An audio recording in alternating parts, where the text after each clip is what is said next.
안녕하세요. 오늘은 6월 4일 무인일입니다. 제가 이제 일주 분석을 쭉 하다 보니까 각 일주마다 아쉬운 점들이 이제 하나씩 보이더라고요. 어쩔 수 없이 두 개의 음양오행으로 또는 하나의 음양오행으로 구성된 어떤 그 일주 태어난 날의 기운이다 보니까 아무리 지장간에 뭐 많게는 3개 적게는 2개가 와도 어쩔 수 없이 부족한 면이 보일 수밖에 없는 게, 그래서 인간이 불완전하다는 게 사주, 그래서 일주만으로 제가 어떤 사람을 분석하기엔 부족함이 있다라고 말씀드렸던 것도, 사주 8글자를 가지고도 오행이 다 있으신 분들도 있고 좀 한쪽으로 몰빵되신 분들도 있고 이렇게 되면서, 근데 누구도 오행을 골고루 진짜 균형 있게 다 갖고 있기는 사실은 쉽지 않다. 그리고 오행이 아무리 골고루 다 있어도 이 대운이라는 본인의 인생에서 본인의 어떤 그 10년마다 변하는 대운의 행방이 이 사람의 사주를 또 어떻게 사회화 시키는지, 그것도 중요하다고 말씀드렸죠. 어제 정축일주에서는 제가 목기운이 아쉽다고 말씀드렸어요. 네, 인성의 부재가 아쉽다. 자, 오늘 무인일주, 이 그림 무인일주를 보시고 한번 여러분들이 생각을 좀 해보세요. 자, 무토, 뜨거운 토예요, 무토는. 네. 그리고 열기가 아직 남아있는 큰 토고, 밑에 목기운이 있습니다. 큰 나무라고 이제 형상적으로는 얘기하지만, 이 임목 안에는 3가지의 지장간이 있어요. 무토, 그 다음에 병화, 양의 기운인 화, 병화, 그 다음에 임목의 본기인 간목이 있습니다.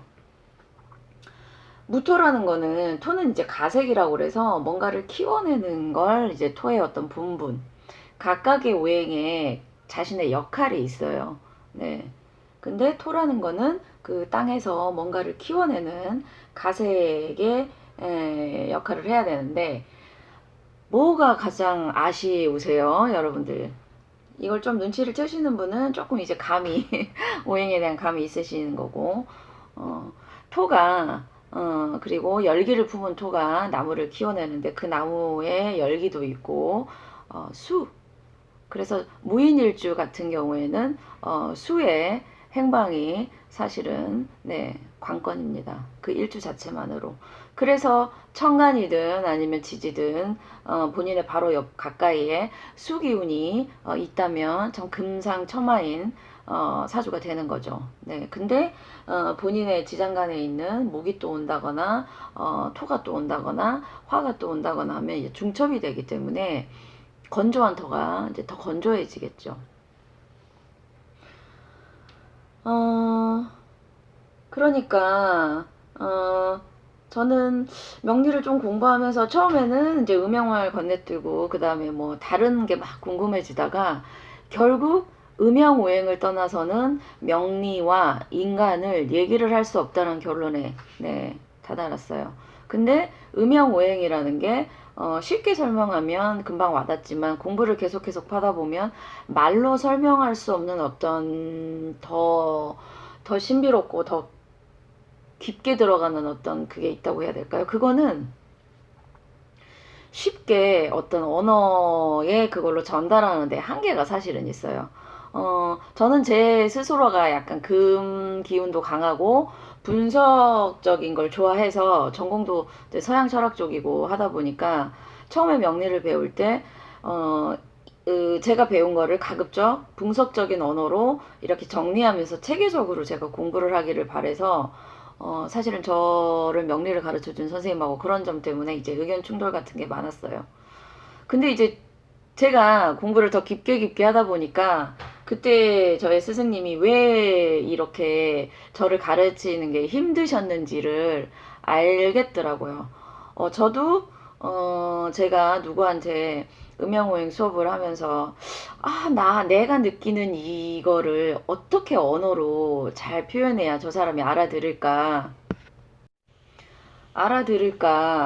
그러니까 언어의 전달에 신경을 쓰다 보니까 어떤 학문적인 이제 깊이로 가는 게 조금 그래요. 그래서 이제 여러 명리를 하시는 분들의 유튜브를 보시면 본인의 수준에 맞게 거기에 이제 본인의 코드랑 맞는 분의 수업을 처음에 들으시는 게 좋아요.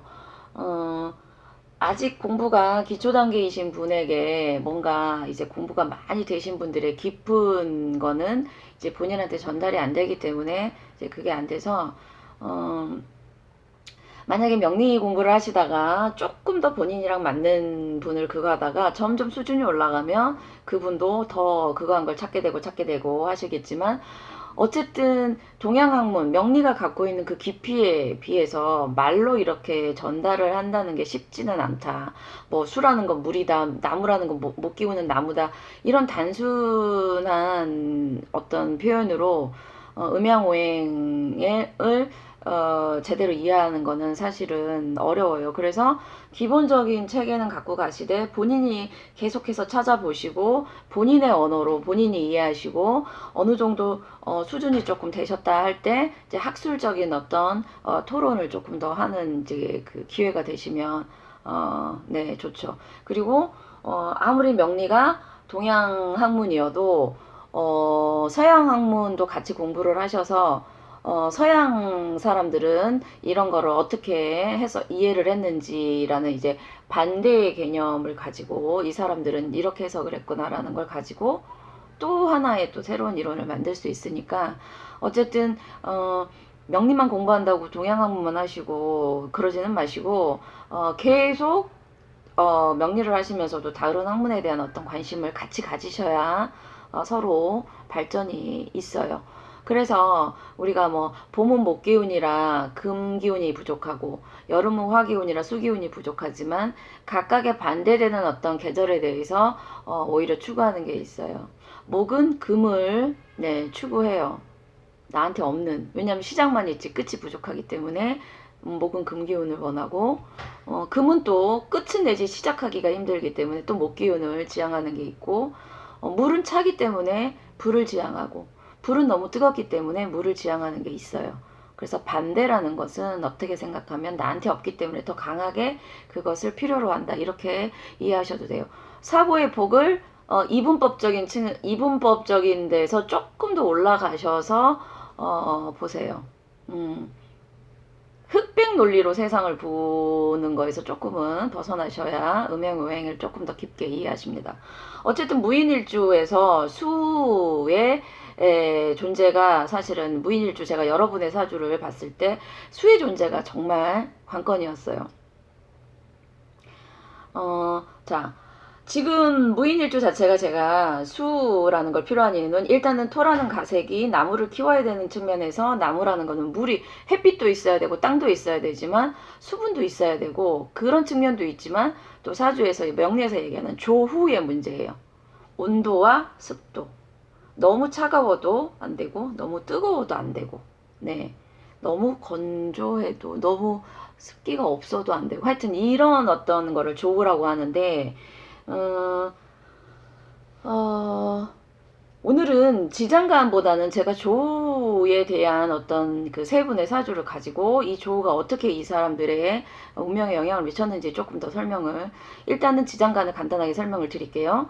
무병갑입니다. 무토는 본인의 무토의 기운을 갖고 있고요. 비견이라고 해요. 그러니까 본인이 무토인 분이 밑에 지장간에도 무토를 가지셨다는 것은 본인의 원래 정체성, 무토의 어떤 확장성과 다 수용하려는 그런 기본적인 성품을 가지신 거고 병화는 편인입니다.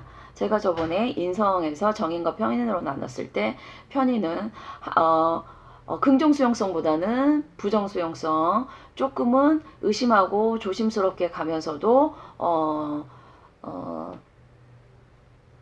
어떻게 얘기를 해야 될까요? 편인. 편인의 단점은 처음에는 쉽게 받아들이지 않아요. 본인이 기본적으로 갖고 있는 어떤 그것과 맞지 않으면. 근데 한번 그게 맞아버리면 훅 빠져요. 정의는 두루두루 듣기 때문에 팔랑귀라는 단점이 있고 대신 정의는 단점이 팔랑귀예요. 이 얘기도 그런 것 같고 저 얘기도 그런 것 같고 그래서 충성심은 좀 약해요. 본인의 어떤 가치관의 어떤 확립이 조금은 약해요. 정의는 내가 틀릴 수도 있겠다. 그러니까 좋게 얘기하면 다른 사람들 얘기를 이럴 수도 있어 저럴 수도 있어 이렇게 듣는 거예요. 귀를 열어두고 있죠. 근데 적당히 열어두셔야 되는데 이제 팔랑귀가 되는 거예요. 이것도 맞는 것 같고 저것도 맞는 것 같고 결정을 못하죠. 반대로 편의는 자기의 어떤 생각이 이제 되게 단단하게 있어요. 그러니 다른 사람 얘기를 쉽게 안 들어요. 좋은 얘기도 안 들어요. 그러다가 이제 기회를 놓치게 되고 본인이 생각하는 거랑 뭐가 하나 맞닿아 있으면 훅 빠져요. 그래서 이 종교 약간 이렇게 약간 사이비성 종교나 뭔가 이제 일반 사람들이 그거 하지 않는 어떤 종교에 훅 빠질 수 있는 것도 사실은 편인이 강하신 분들이 좀 그럽니다. 네. 보통 사람들 얘기는 안 듣다가 뭐 하나에 자기 그거랑 꽂혔을 때 확. 근데 이제 편인을 끼고 있고요. 자, 간목이라는 거. 편관과 정관 중에 편관입니다. 나를 강하게 밀어붙여서 뭔가 나를 조금 더 혹사시키면서 조금 더 큰 목적을 향해서 갈 수 있을 때까지 본인의 어떤 욕망을 조금 더 누르면서 네. 근데 편관의 단점은 누르다가 어느 시점이 되면 그 조절 상태를 본인이 캐치를 못하는 경우에는 터지죠. 네. 그런 약간 폭력성의 타인에게 향하면 폭력성이고 자신에게 향하면 자신을 너무 뭐랄까 자신을 너무 자신에게 좀 그거한 사람들 있죠. 타인에게는 관대한데 자신에게 엄한. 네, 편관이 좀 그런 역할을 해요. 근데 편관이 이 세계가 편관이 편인을 생해주고 그게 본인 자신을 또 생해주기 때문에 이분은 관인상생이라기보다 이렇게 편관이랑 편인은 살인상생 뭐 이렇게 가요. 편관을 뭐 칠살 이렇게도 얘기를 하기 때문에 근데 그게 중요한 게 아니고 어쨌든 이분은 본인의 집념 나를 어떤 다스리는 그 집념이 나의 어떤 사기체계 근데 정인보다는 편인 쪽 강한 어떤 그러니까 의지가 되게 강한데 이게 잘못 발현되면 독불장군이 되는 거예요.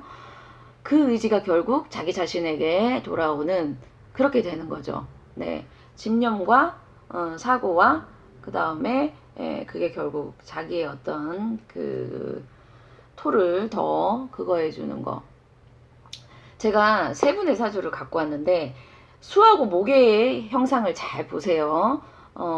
목을 잘 키울 수 있을지 없을지를 보세요. 두 분은 조우가 문제고 한 분은 정말 수의 부재 때문에 목 기운을 못 키우는 그런 형상을 제가 먼저 자 박근혜 대통령 사주인데요. 제가 이제 무토할 때 세 분을 다 세 사람을 다 얘기한 사주인데 조우의 관점에서 제가 다시 보고 대운에서 또 화기운으로 됐을 때 안 좋은 일이 발생되는 그 사례를 얘기하려고 세 분 거를 갖고 왔어요.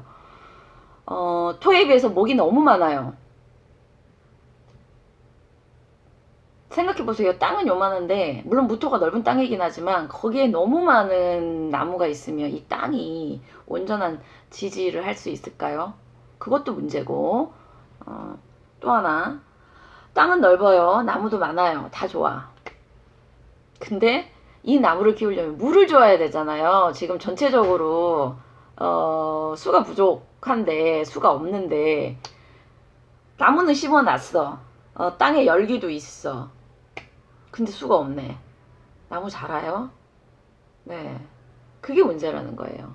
그래서 이 나무는 결국 자기 자신 토를 이 나무를 이분은 편관이나 정관이라 자기가 어떤 확고하게 믿고 있는 어떤 그런 하나 딱 정해주면 거기에 따라가는데 결국 그것 때문에 자기 자신이 무너지는지도 모르고 그거를 믿고 가는 형국이에요. 근데 이제 이제 기본적인 제가 초점을 맞추라고 했었던 거는 수에 비해서 나무가 너무 많기 때문에 이런 경우에는 이런 경우도 나무가 잘 자랄 수가 없는 형국이다라는 걸 간단하게 하고 다음 분으로 패스. 자, 청간합을 하나 또 말씀드릴게요. 무토는 뜨거운 토라 개수를 만나면 합을 해요. 그러니까 이렇게 생각하시면 돼요. 사막 같은 약간 건조하고 열토에 비가 내리면서 그 토는 그 비를 반기죠. 근데 이게 합의돼서 어떤 기운으로 되냐면 화의 기운으로 바뀝니다. 그런데 조우가 잘 안 맞고 기본적으로 뜨거운 무인일주 사주에 개수가 대운에 들어왔는데 무토랑 합의되면서 또 화로 바뀌었어요. 어떠실 것 같으세요? 제가 아까 수의 행방의 관건인데 그게 그냥 수로 들어왔으면 괜찮은데 무토랑 합의되는 개수가 들어왔을 때 네, 이 두 분의 자, 첫 번째 노무현 대통령 사주인데요. 수가 너무 부족하죠. 전반적으로 너무나 화 기운이 많아요. 그래서 일단 조우 측면에서는 조금 마치 조우가 잘 안 된 사주인데 지금 대운 이 대운에 개수가 떴어요. 근데 무토랑 개수랑 합의돼서 또 화로 가요. 화가 너무 많고 너무 건조하고 뜨거운 사주에 비가 좀 내려서 식혀주나 했더니 그게 다시 합의돼서 또 화로 가요. 그럼 조우적인 측면에서만 봤을 때도 뭔가 문제가 발생할 것 같다는 느낌이 드시죠. 이 사주가 만약에 조금 차갑거나 그 다음에 화가 많이 부족한 사주였으면 이렇게 합의돼서 화로 가는 걸 반겼을 거예요. 근데 이 사주에서 더 이상의 화가 들어오는 거는 좋지 않은 케이스라 그 대운에 사실은 돌아가셨죠. 네. 그리고 그 다음 사주 조주빈 N번방 아시죠? 조주빈 사주 자체에 수기운이 없는 건 아니지만 월이랑 일만 봤을 때 월과 일을 봤을 때 역시나 건조해요. 화하고 술토도 건조한 땅이에요. 근데 대운에 개수가 들어왔어요. 또 무게합 화가 돼요. 이 사람도 지금 역시 이 대운에 더군다나 무토한테는 개수가 정제 돈이에요. 네. 돈과 본인이 합의돼서 그게 화로 갔는데 그게 본인의 사주에서 화가 좋은 영향을 미치지를 않는 케이스가 되는 거예요. 네. 물론 조주빈이라는 이 젊은 애의 사주 자체의 월주가 뭐 편인과 밑에 상관이 합의돼서 약간 이상한 쪽으로 머리 굴려서 돈 벌려는 약간 이게 기본적으로 사주 자체가 그게 있어요. 네. 월주 자체의 지장간과의 어떤 합의 그 자체가 조금은 그런 문제인데 그런 문제를 주변의 어떤 상황이나 이런 측면이 조금 받쳐져서 이 대운이 이게 안 들어오고 조금 더 바른 길로 갈 수 있는 대운이 들어왔었더라면 아마 조금 더 비켜갔을 거예요. 근데 본인 사주 자체가 그런 걸 끼고 있고 그런 성향이 있는 사람인데 마침 대운에 돈이 딱 하는 그 대운이 들어왔어요. 돈이 될 만한 게. 근데 돈이 돼도 본인이 원래 갖고 있는 성정이 나는 저런 돈은 좀 안 할 거야 라는 성정이 있는 사람이면 괜찮은데 마침 그런 돈을 노리는 어떤 사주 구조란 말이에요. 그랬을 때 옳다구나 하고 갔는데 그게 합의돼서 화의 기운으로 가면서 조우 자체가 맞지 않으면서 이제 탈이 나는 거죠. 네. 제가 오늘은 어떤 지장간의 그거보다 딱 보여지는 어떤 일주 자체의 아쉬운 점을 이제 직관적으로 보는 방법에 대해서 설명을 드렸어요. 그러니 본인이 강하고 허약하고 신강신약도 중요하지만 조후라는 것도 그에 못지않게 중요한 게 너무 찬 데서도 생명이 살 수 없고 너무 뜨거워도 생명이 살 수 없어요. 결국 명리라는 거는 인간을 하나의 생명체로 봤을 때 큰 우주라는 우주 안에서 목화토금수 오행의 어떤 작용으로 생긴 생명체라고 봤을 때 그래도 생명을 유지할 수 있는 어떤 조건을 갖추고 있는 게 조금 안전하고 조금 바른 그 사주의 구조가 아닐까라는 생각이 들어서 제가 조금 오늘 무인일주에서는 이 목기운을 토라는 무토가 갖고 있는 목을 키워야 되는 어떤 그런 책임감을 갖고 있는 사주에서의 수의 어떤 행방이 끼치는 영향에 대해서 설명드렸습니다. 내일 뵙겠습니다.